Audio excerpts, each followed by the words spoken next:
Bora, meninos lindos! Vamos falar aqui do código ANBIMA para distribuição de produtos de investimento. Para que serve esse código mesmo, Marcelo? Ó, lembra da aula da ANBIMA? Que eu disse que a ANBIMA cria códigos de autorregulação para que toda instituição financeira que for associada a ela siga? E um dos códigos é esse aqui, ó. Ô, instituição financeira, você escolheu ser associada a mim, não escolheu? Sempre que você for vender, distribuir produtos de investimento, CDB, LCI, seja qualquer produto, você tem que seguir o que está nesse código aqui. Ó, eu vou dizer uma coisa para você. Tem caído em todas as provas perguntas sobre esse código. É para prestar atenção nesse vídeo? Sim! Tem caído de todos os códigos mais ou menos entre 2 a 4 questões. É um código muito extenso. Vou até mostrar aqui para você, só para você dar uma olhadinha. Olha o tamanho do código. 60 e poucas páginas. Isso aqui é só o índice, tá? Vai cair tudo isso na prova? Claro que não.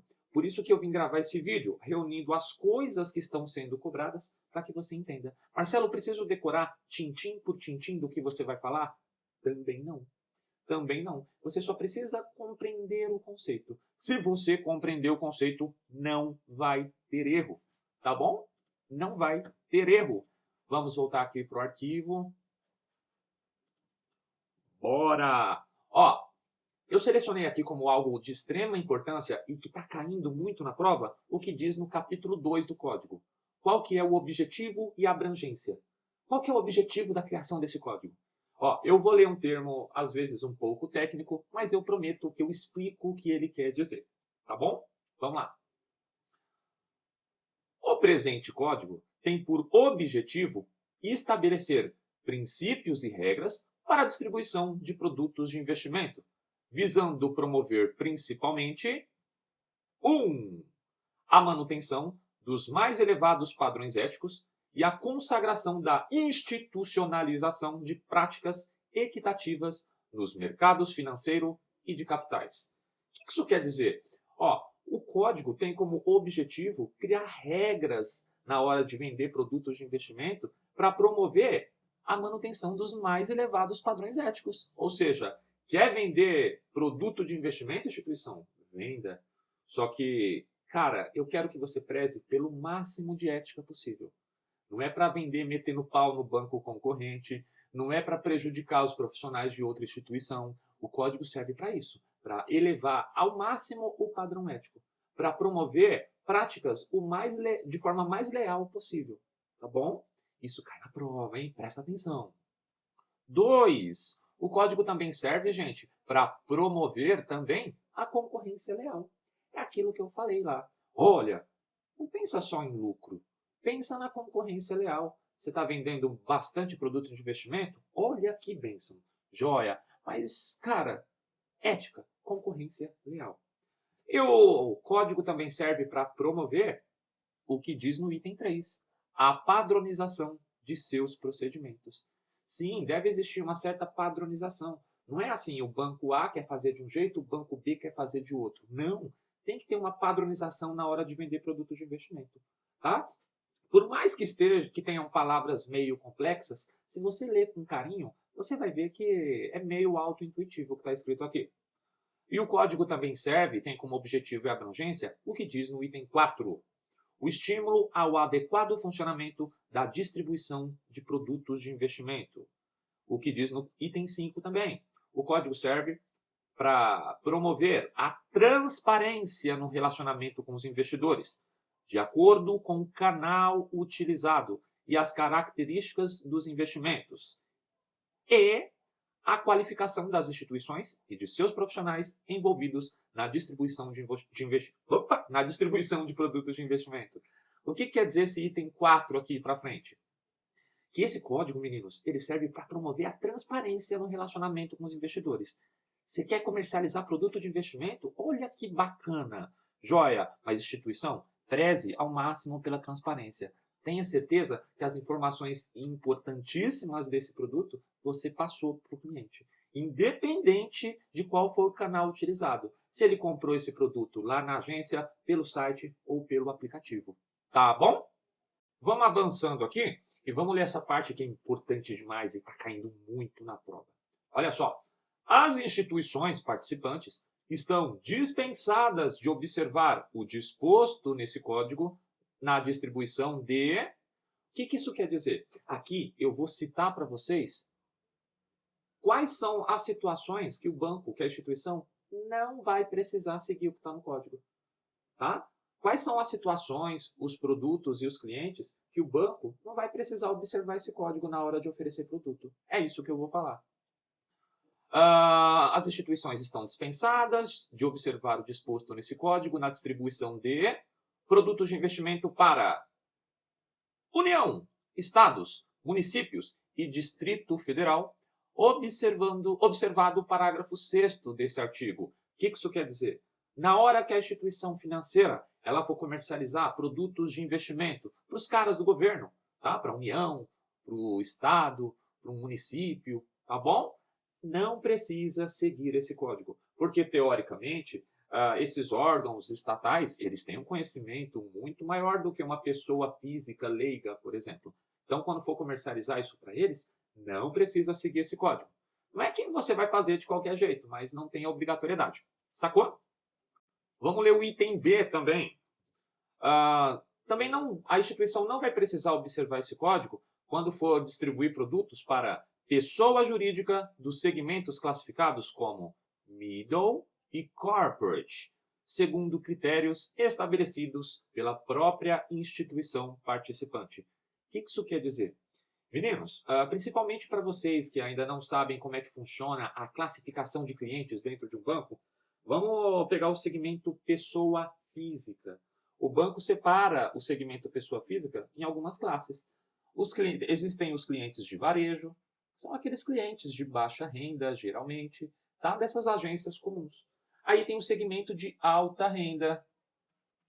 Tá bom? O que é o segmento de alta renda? Isso, quem tem uma renda alta, parabéns para você. Daí, cada banco usa uma nomenclatura. No Santander, o segmento de alta renda é o Santander Select. São clientes que têm uma renda maior, investem em produtos mais sofisticados, com rentabilidades maiores. Tá bom? No Itaú, temos o Itaú Personalité. No Bradescão, temos o Bradesco Prime. No Banco do Brasil, temos o BB Estilo. Você não precisa decorar isso não, tá? Mas eu quero que você entenda que os bancos classificam os tipos de clientes lá. Isso no pessoa física e no pessoa jurídica também. Então, na base de clientes pessoa jurídica do banco, ele também faz essa classificação. Vamos supor, empresa que tem faturamento até 300 mil é uma classe. Vamos supor que é como se fosse o varejo. Aí uma empresa de alta renda, uma empresa de um faturamento maior, na casa dos 300 milhões por ano. Aí o banco classifica essa empresa num segmento que vai ser middle ou corporate. Tá? Cada banco se classifica da forma que ele quiser. Vamos supor que o Bradesco fala, olha, para o meu cliente pessoa jurídica ser do segmento corporate, que é empresa enorme, mega império, ela tem que ter faturamento anual de pelo menos 300 milhões. Para ser middle, ela precisa ter um faturamento de pelo menos 150 milhões. Quem é que faz a classificação? O banco. Tá? Então, na hora de comercializar produtos para a pessoa jurídica dos segmentos middle e corporate, não precisa observar esse código. Tá? E como é que vai ser classificado quem é middle ou corporate? A instituição financeira que faz os seus filtros. Fechou? Não precisa. Cara, presta muito atenção que isso está caindo muito na prova, essas perguntas. Tá? Para quem não precisa observar o código na hora de oferecer. Para esses perfis aqui. Isso aqui também, tá? Na hora que o banco for comercializar o produto de investimento caderneta de poupança, não precisa observar o código. Então, resumão. Quando for vender produto para o governo, não precisa. Quando for vender produto para pessoa jurídica, middle ou corporate, não precisa ver esse código. Quando o banco for comercializar caderneta de poupança para qualquer perfil, para qualquer tipo de cliente, never, nunca vai observar esse código. Fechou? Isso aqui também é mega importante. O que eu quero que você entenda? Que tudo que eu falar nesse vídeo tá caindo muito na prova. Então não pesca, não dorme. Tá querendo dormir, dá 3 tapas na cara e volta. Vamos lá. O capítulo 4. No capítulo 4, a gente vai falar sobre os princípios gerais de conduta. Tá? O que se espera de uma instituição financeira? Artigo 6º. As instituições participantes devem, o que diz no item 1, exercer suas atividades com boa-fé, transparência, diligência e lealdade. Cara, isso aqui está bem autoexplicativo. E se você for ver bem, está bem de encontro com o que a gente falou lá no abrangência. Lembra naquele tópico, os 2 tópicos anteriores? O banco tem que exercer suas atividades com boa-fé. Oferecer produtos que ele acredite que também vão trazer benefícios para o cliente. Tá bom? Transparência, não pode ocultar nenhuma informação importante para o cliente e lealdade. Tá joia? As instituições devem também cumprir o que diz no item 2. Cumprir todas as suas obrigações, devendo empregar no exercício de suas atividades o cuidado que toda pessoa prudente e diligente costuma dispensar à administração de seus próprios negócios, respondendo por quaisquer infrações ou irregularidades que venham a ser cometidas. Cara, o que isso quer dizer?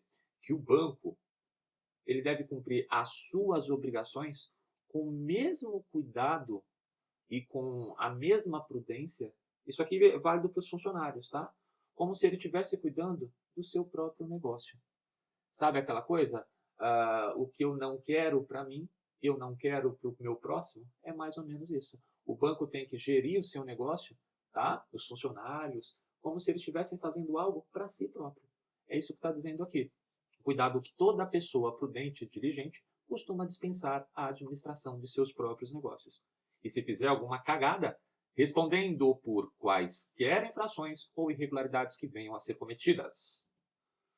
O banco deve cumprir, a instituição, melhor dizendo, devem cumprir isso aqui, ó, que diz no item 3. Nortear a prestação das atividades pelo princípio da liberdade de iniciativa e da livre concorrência, evitando a adoção de práticas caracterizadoras de concorrência desleal, ou seja, não pode ser desleal com a concorrência não, hein? Ou de condições não equitativas, respeitando os princípios de livre negociação. Cara, você tem que atuar no mercado da forma ética, respeitando toda a sua concorrência, tá bom? É isso que você deve fazer. Estão vendo que mesmo sendo essas palavras chatas e técnicas, se você ler com cuidado, fica mais de boa? O item 4. As instituições devem evitar quaisquer práticas que infrinjam ou estejam em conflito com as regras e princípios contidos nesse código e na regulação vigente. O que isso quer dizer? Que a instituição tem que evitar qualquer tipo de prática que entre em conflito, que quebre as regras que estão nesse código, mas também tem que evitar qualquer coisa que entre em conflito com o que a regulação vigente obriga. O que é a regulação vigente? CMN, CVM, Bacen. Então, o banco tem que evitar, a instituição tem que evitar ferir o código e também tem que evitar ferir o que os caras do governo mandam. É isso que quer dizer. Bom? E nesse tópico aqui, no capítulo, eu acho que é 8, né? Que eu sou meio ruim de algarismo romano, mas é 8, sim. Ó, no capítulo 8, vamos falar sobre publicidade. O que o banco, a instituição financeira, deve fazer na hora que ela for fazer publicidade dos seus produtos? Seja num comercial de televisão, seja num pop-up na internet, seja num e-mail market, tá?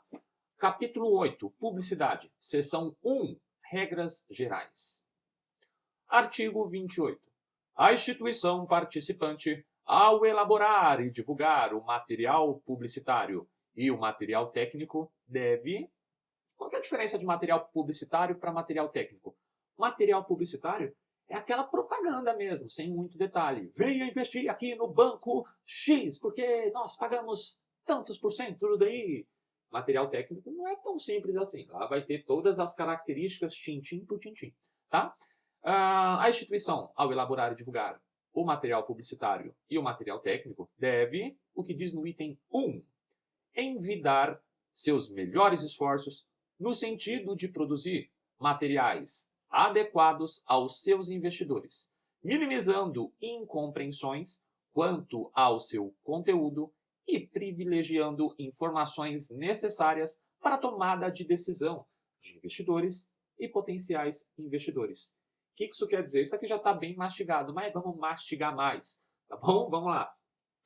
A instituição ela tem que se esforçar ao máximo para produzir materiais lá na divulgação para os seus investidores que vão minimizar incompreensões. Ou seja, as coisas têm que estar de forma muito clara, para não dar margem para dupla interpretação, tá bom? E tem que privilegiar as informações mais necessárias possíveis para ajudar o investidor, o possível investidor, a tomar uma decisão, aplico ou não, tá bom? Então, as coisas de forma mais clara, mais compreensíveis possíveis. Nada de informação que pode dar dupla interpretação na cabeça do cliente. Aí, na hora da publicidade, o banco, a instituição, deve também fazer o que diz no item 2, buscar a transparência, clareza e precisão das informações, fazendo uso de linguagem simples. Não tem que fazer igual aqueles políticos lá que vão lá no debate e fala, você não entende bosta nenhuma e fala, olha, eu vou votar nele porque ele fala bonito. Não, tem que estar as coisas lá de forma simples, clara, objetiva e adequada aos investidores e potenciais investidores, de modo a não induzir a erro ou a decisões equivocadas de investimentos. Gente, o que eu quero que vocês saquem? Não sei se vocês perceberam, mas a Ambima, ela preza muito por essa parada aqui, ó. Ética, qualidade e transparência. Tá bom? Aí, na hora de fazer publicidade, seja de material publicitário ou material técnico, a instituição deve fazer também o que diz no item 3. Deve conter informações verdadeiras, nada de mentirada. Informações verdadeiras, completas, consistentes e alinhadas com os documentos dos produtos de investimento distribuídos. Tá bom? Nada de mentira, promessa fraudulenta. Invista aqui nesse produto e você ficará rico em 1 ano. Não, nada disso. Tá bom? E a seção 2, ela trata do material publicitário exclusivamente. Artigo 31. A instituição participante, ao divulgar material publicitário em qualquer meio de comunicação disponível, deve incluir em destaque um link ou caminho direcionando investidores ou potenciais investidores ao material técnico sobre os produtos de investimento mencionados, de modo que haja conhecimento de todas as informações, características e riscos do investimento. Então lembra que no material publicitário não vai ter tudo, lembra que eu falei? Só vai ter só uma propagandinha lá, bem bonitinha, com um modelo, com uma modelo que você admira, ou então com um influencer famoso. Só uma propaganda. Só que sempre vai ter que conter algum link que vai direcionar o investidor, o possível investidor, para que ele confira o material técnico. Porque vai ser lá que vai estar mais coisas. Que vai estar os tintins por tintins. Tá? Sempre tem que ter um caminho, um link mandando o cara para o material técnico. E agora a gente vai falar da seção 3, que é o do material técnico. Aquele documento que conta os tintins por tintim da parada. Artigo 32. Gente, eu estou citando o nome de artigo, você não precisa decorar não, tá? Você não é advogado não. Talvez seja, né? Pode ser que tenha algum aluno advogado, mas você não precisa decorar os artigos não. Bora! O material técnico deve possuir, no mínimo, as seguintes informações sobre o produto de investimento. 1. Descrição do objetivo ou estratégia. Tem que ter lá, esse produto ele é destinado ao quê? Qual que é o foco do objetivo desse produto de investimento? 2. Público-alvo. A quem se destina aquele produto de investimento? Quando destinado a investidores específicos. Lembra, por exemplo, lá do investidor qualificado? Tem produtos, tem fundos de investimento que são destinados apenas para esse perfil de cliente, perfil de investidor. Então, se for destinado a um segmento específico, isso tem que estar especificamente descrito. 3. Lá no material técnico, tem que falar sobre a carência para resgate e prazo de operação. Esse investimento, um exemplo tá, que eu estou te dando, você pode resgatar a qualquer momento, não tem que cumprir período de carência. E o prazo desse investimento são 4 anos. Coloca seu dinheiro aqui no CDB, aí pode ter carência ou não, e tem que informar qual que é o prazo do investimento. Tá bom? Item 4. Tributação aplicável. Lá no material técnico, a instituição tem que informar qual que é o imposto de renda tá? Se você ainda está vendo o módulo de produtos de investimento, talvez você ainda não tenha visto como é que funciona o imposto de renda lá nos produtos de renda fixa, que é a famosa tabela regressiva. Mas tem que ser informado como é que funciona o imposto de renda nesse produto, tá? Ou então, no melhor dos casos, olha, esse produto para você que é pessoa física é totalmente livre de imposto de renda. É mesmo, instituição? É, cliente. Ô, benção divina. Tá bom? E deve conter também no material técnico o que diz no item 5, informações sobre os canais de atendimento, onde eu contrato, com quem que eu falo, é só pelo app, é só na agência ou pela central de atendimento também. E agora nós vamos falar sobre os avisos obrigatórios. Gente, eu quero que você preste atenção em todos os tópicos que eu estou narrando aqui. Só que isso aqui cai muito em prova. Todos eles caem, tá, gente? Então, se for preciso, veja, reveja essa aula. Gente, ó, deixa eu falar uma coisa rápida. Tem muita gente que fala, Marcelo, eu não passei na prova por 2 perguntas.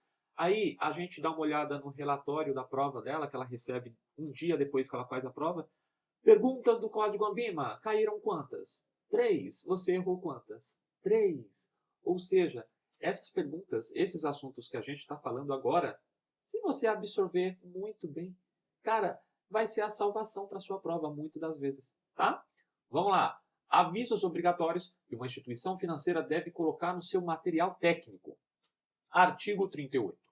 As instituições participantes devem incluir com destaque nos materiais técnicos os seguintes avisos obrigatórios. Quando eu falar obrigatórios, é porque não é opcional. O que diz no item 1? Caso faça referência a histórico de rentabilidade ou menção à performance, tem que conter isso aqui, gente, ó. Rentabilidade obtida no passado não representa garantia de resultados futuros. Em todo produto, lá no material técnico tem que ter esse alerta. Porque, vamos lá, às vezes o cliente viu, nossa, esse produto de investimento, ele no ano de 2019, ele teve 20% de rentabilidade. Olha que legal, vou aplicar.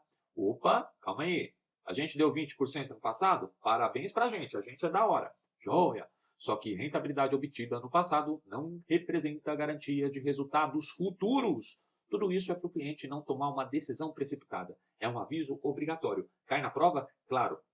Tá bom? B. A rentabilidade divulgada não é líquida de impostos. Tem que ter isso. Porque vamos supor, você vai lá investir num CDB e o banco pega e fala, olha, aplica aqui e eu vou te pagar 10% ao ano. Esses 10%, você ainda tem que levar em consideração que quando você for resgatar, você vai pagar imposto de renda. Essa rentabilidade não é livre de impostos, vai ter cobrança. A não ser aqueles casos que o produto não tem imposto de renda. Tá bom? 2. Outro aviso obrigatório. Caso faça referência a produtos de investimento que não possuam garantia do fundo garantidor de crédito, deve conter.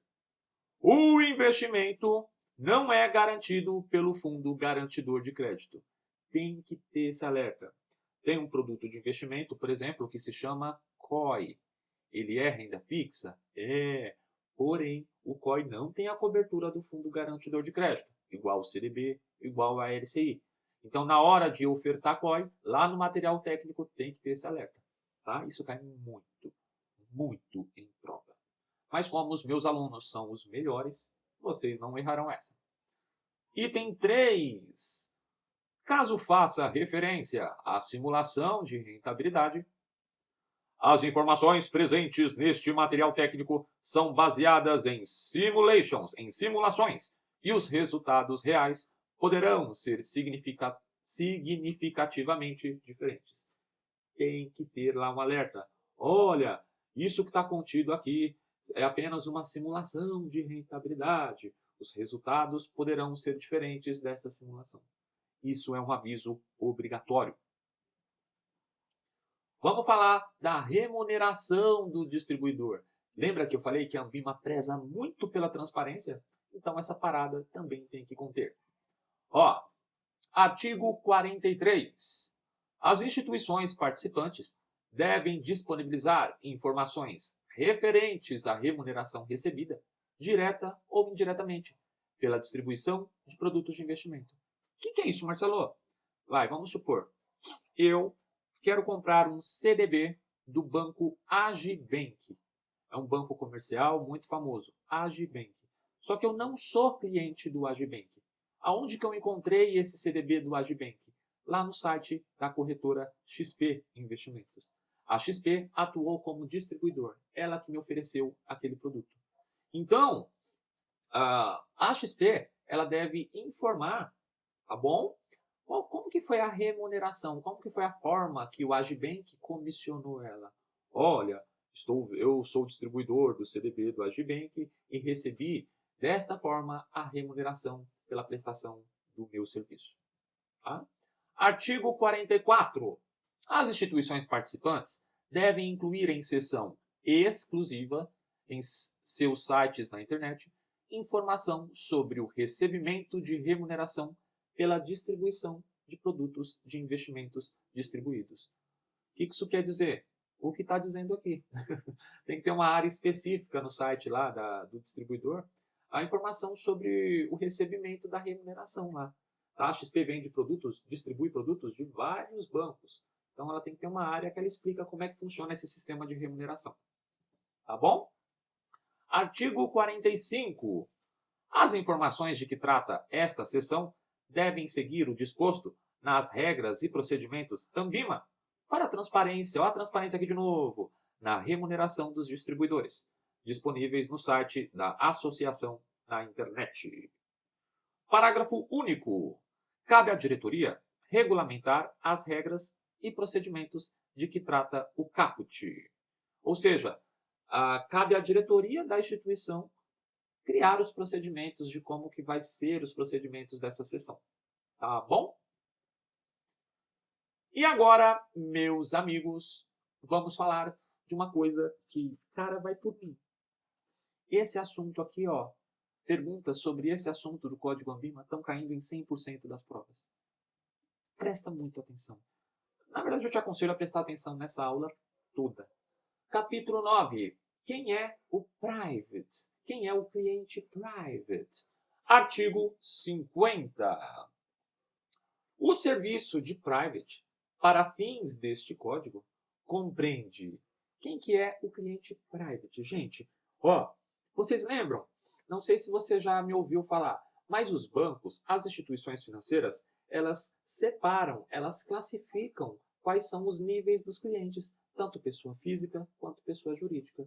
Aí tem lá o cliente de varejo, que é aquele cliente que não tem tanta grana assim investida, ou então não movimenta tanto dinheiro. São clientes dessas agências comuns. Aí tem o cliente de alta renda, que no Bradesco é o Prime, no Santander é o Select, no Itaú é o Personalité, no Banco do Brasil é o BB Estilo.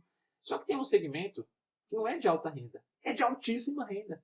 É os caras lá cheios da grana. Então, esses são os caras que fazem parte do segmento private. Private nada mais é do que um segmento de pessoa física, não é pessoa jurídica, de altíssima renda. Tá bom? E o que cobra muito na prova? Esse trecho aqui, ó. O serviço de private, para fins deste código, compreende... A gente vai falar o que para a Anbima precisa ter para ser considerado private. A distribuição de produtos de investimento para os investidores que tenham capacidade financeira de, no mínimo, 3 milhões de reais, individual ou coletivamente. Então, para a Anbima, para um cliente ser enquadrado nesse segmento de altíssima renda, tem que ter, no mínimo, 3 milhões de reais lá na instituição, seja de forma individual ou coletiva, vamos supor, uma conta conjunta. Tá? Daí você pode falar, Marcelo, no banco que eu trabalho, o private, para ser private, tem que ter 4 milhões. Sim, criatura.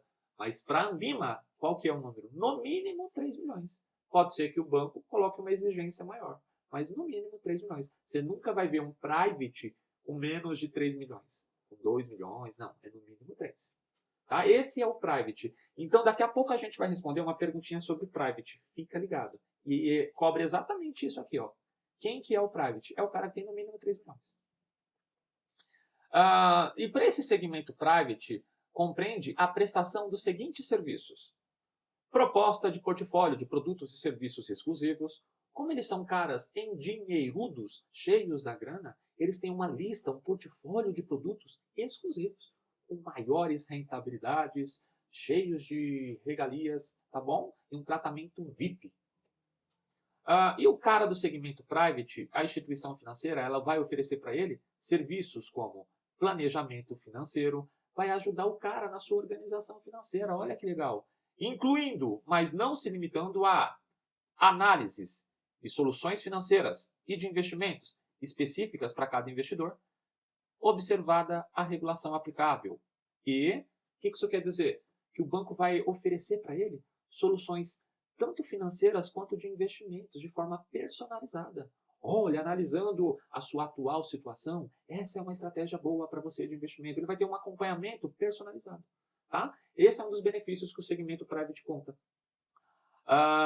Observada a regulação aplicável e constituição de veículos de investimento que podem ser exclusivos, reservados e personalizados, segundo as necessidades e o perfil de cada investidor, em parceria com administradores fiduciários e ou gestores de recursos de terceiros. O que isso quer dizer? Que o private, o cliente private, ele pode contar com a constituição de veículos de investimento que podem ser exclusivos. Como assim? Ele pode ter um fundo de investimento focado apenas em servir ele, mais ninguém. Isso que é o fundo exclusivo. Tá? Mas fica tranquilo que no módulo de fundo de investimento eu vou citar ele. Tá? Mas o private ele pode contar com isso. Ele tem um fundo só meu. Olha, um fundo do Marcelo, do banco tal, fundo exclusivo. O private pode? Pode. Mas o que eu quero que você entenda? Que a prova gosta de perguntar quem é o private. E presta atenção, criatura. Private é aquele pessoa física que tem no mínimo 3 milhões de reais na instituição, seja de forma individual ou seja de forma coletiva. E agora, meus amigos, como eu tinha prometido, nós vamos comentar duas perguntinhas que caem muito na prova sobre esse código. Presta muito atenção. Bora lá! Considere as seguintes afirmativas. Meninos, essa é daquele tipo de pergunta que a gente vai trazer aqui 3 afirmativas.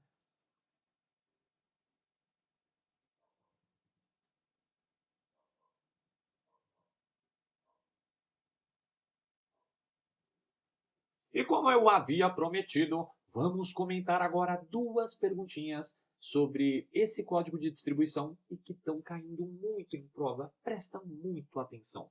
Bora lá! Considere as seguintes afirmativas.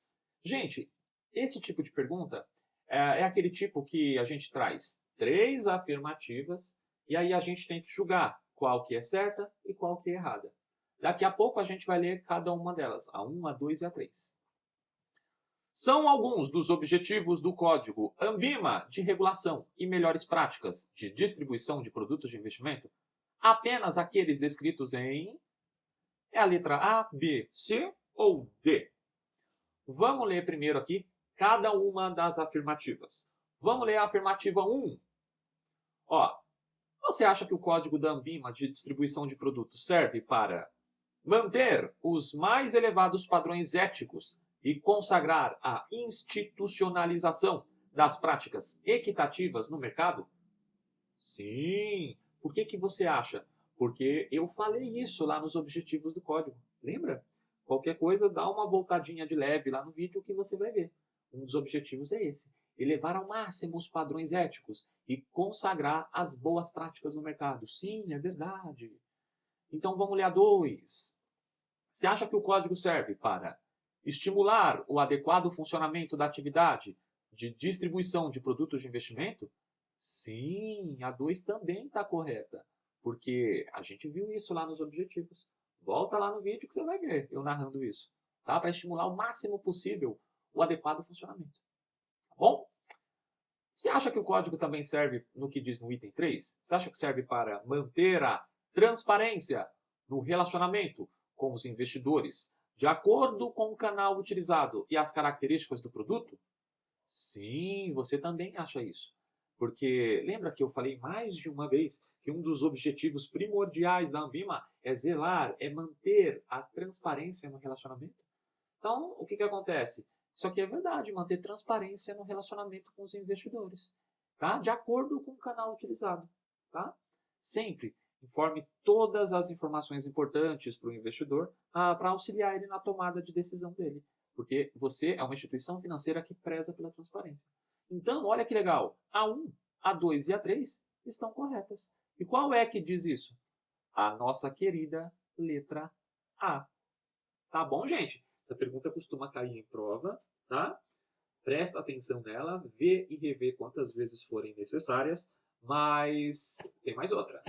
E, gente, essa aqui, lembra que eu falei que eu ia falar uma pergunta sobre private? É agora. Essa pergunta tem caído em praticamente 100% das provas, não erra ela não, pelo amor de Deus. Ó, vamos ler o textinho.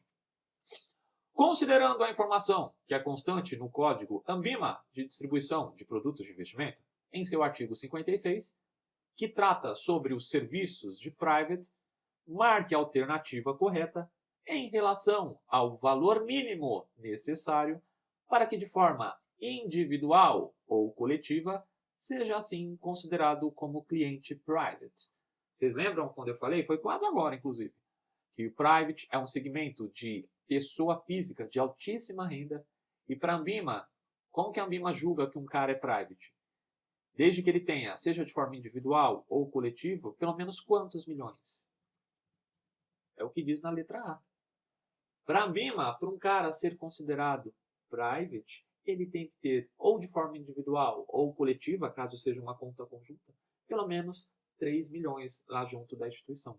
Aí o banco tem que oferecer uma gama de serviços exclusivos, com rentabilidades diferenciadas, assessoria em planejamento financeiro, um monte de serviços bacanas para esse cliente. Gente, essa cai muito. O que precisa para ser private? Apenas essa merreca de 3 milhões. Gente, foi um prazer criar essa aulinha para vocês. Veja e reveja com muita atenção, porque cai muito em prova. Até a próxima!